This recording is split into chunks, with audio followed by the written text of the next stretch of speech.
Kita bahas soal wacana pemotongan gaji menteri hingga sekitar 25% ini mencuat ya di tengah upaya efisiensi anggaran. Kita akan bahas apakah ini memang benar-benar memperlebar ruang fiskal kita setelah gaji menteri dipotong.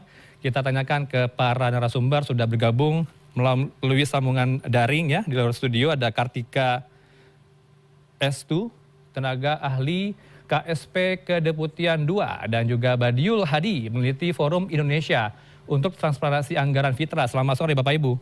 Assalamualaikum. Waalaikumsalam, Mas Serano. Yang responden Mas Badiul, statement tadi. Ya, terima kasih. Saya kira memang ini menarik ya, wacana pemotongan gaji menteri ini.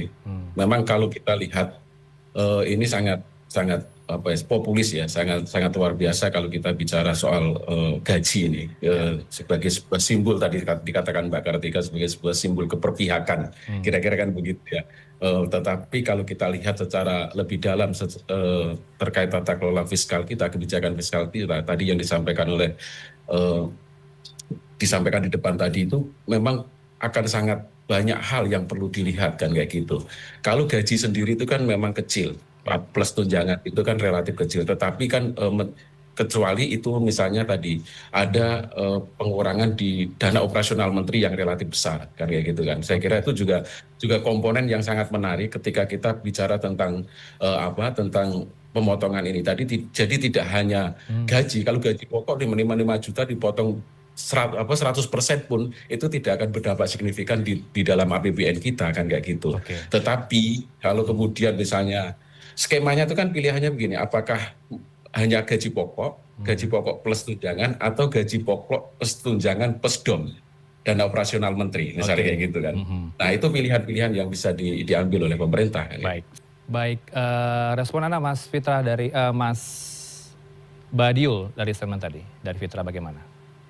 Ya, ini akan menjadi catatan bagi masyarakat ya, ketika kemudian pemerintah mencoba mendorong tidak hanya di level menteri tetapi juga pejabat-pejabat setingkat menteri kan juga sangat banyak ya di Indonesia itu, dan itu saya kira juga menjadi perhatian presiden dan Mbak Kartika bisa menyampaikan juga kepada presiden kayak gitu, sehingga kalau cuma menteri 34 tadi ya atau sekitar 48 itu tadi kan sangat kecil kayak gitu.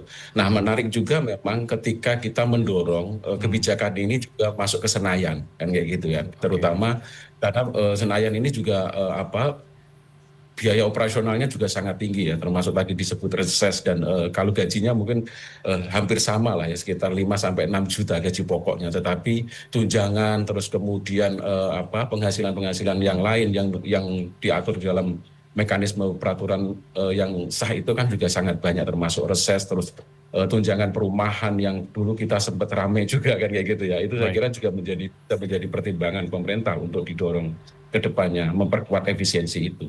Kalau teman-teman Fitra mencermati di lapangan seperti apa ya kalau melihat jumlah gaji dari para direksi, komisaris badan usaha milik negara maupun badan usaha milik daerah BUMD, apakah juga cukup fantastis nilainya di per bulannya, Mas Badiul? Ya, kalau kita lihat komponen penghasilan misalnya direksi ya dan komisaris di BUMN itu kan memang sangat besar-besar ya. Pasti di atas 100 juta rata-rata mereka, dan itu saya kira menjadi hal yang perlu dipertimbangkan juga oleh pemerintah dalam posisi ini, bagaimana kemudian tidak hanya di level menteri tetapi juga pejabat-pejabat di BUMN itu juga perlu mendapat perhatian kan, karena juga sebagian dari mereka juga bagian dari pejabat di pemerintahan kita kan begitu kan, mereka di kementerian-kementerian yang kemudian menjabat juga di BUMN kita kan kayak gitu.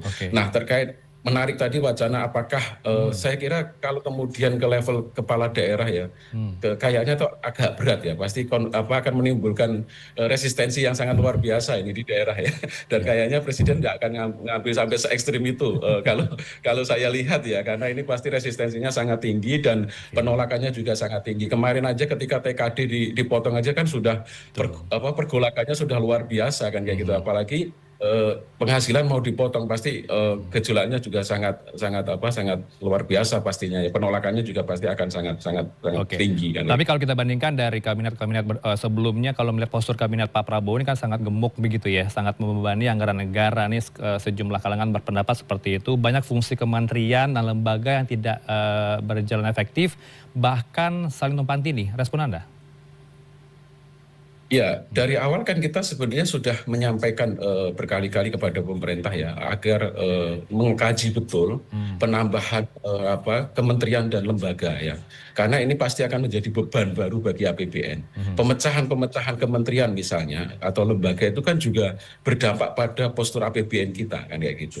Sehingga situasinya hari ini yang terjadi menurut saya sebagai efek domino dari kebijakan yang diambil pemerintah di depan kan kayak gitu, dengan menambah kementerian lembaga yang justru tanpa, dalam tanda kutip ya, tanpa kajian yang matang, sehingga kemudian situasi hari ini seolah-olah tidak menjadi perhitungan gitu loh.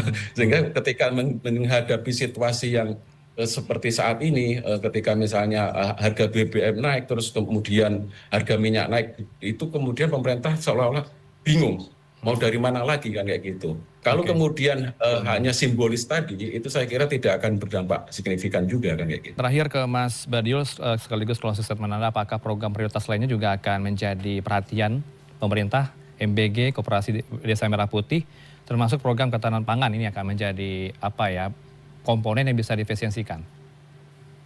Ya, saya kira itu pilihan yang sangat bijak ya. Ketika pemerintah kemudian mendorong efisiensi di program-program strategis, terutama misalnya kayak MBG, Koperasi Desa Merah Putih, kemudian ketahanan pangan itu ya. Karena itu kan program jangka panjang yang secara budgeting juga tidak harus serta-merta selesai di tahun ini kan kayak gitu. Artinya pemerintah bisa mempertimbangkan untuk melakukan efisiensi lebih optimal di dalam kebijakan penganggaran di program-program strategis itu. Dan yang tidak kalah penting juga adalah bagaimana kemudian pemerintah memastikan hasil efisiensi itu betul-betul disampaikan kepada masyarakat juga kan kayak gitu. Karena kita tahu kemarin kan periode terakhirnya misalnya Presiden Jokowi kan juga mentargetkan efisiensi mencapai 360 miliar triliun misalnya kayak gitu ya. Tetapi bagaimana efisiensi itu digunakan, seperti apa mekanismenya. Nah, transparansi dan akuntabilitas itu saya kira menjadi poin penting Mas untuk ke depan dipikirkan secara baik oleh pemerintah. Tentu diperhatikan oleh Istana begitu ya Mbak Atika ya. Masukan dari Mas Badiul tadi, dan kita harapkan memang tidak hanya sebagai kebijakan populis, kebijakan moral, tapi juga berdampak kepada ruang fiskal kita dari efisiensi tersebut. Terima kasih untuk waktu Bapak Ibu berdua, Mbak Kartika Estu, tenaga ahli KSP Kedeputian 2, dan juga Mas Badiul Hadi, peneliti dari Fitra. Selamat sore Bapak Ibu, Assalamualaikum. Waalaikumsalam, terima kasih.